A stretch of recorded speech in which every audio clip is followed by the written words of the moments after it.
আম্মা কাপড় খালি ঘুমাইটা গাও লাইতে দিবা একেবারে জ্বালাত পড়ছে আম্মা পেটে খুব বেদনা নাফা পরীক্ষা আম্মা ব্যথা করতেছে শরীরটা গোনা নাফা পরীক্ষা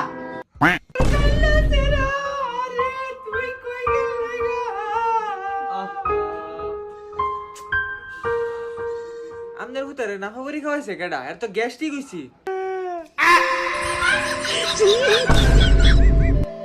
এ আম্মা গরম লাগতাছে ফ্যানটা ছাড়ো নাফা পরীক্ষা এ গরুর ডাক্তার ওই জামনে এনে বই রইছই আরে মেয়ে ছাগলটা দেখা দেন না এটাই ছাগল না ও আমনে হেই হ্যাঁ ব্যাগ ছাগলের কথা হইছে না এরা তো ছাগলের মতো দেয় যা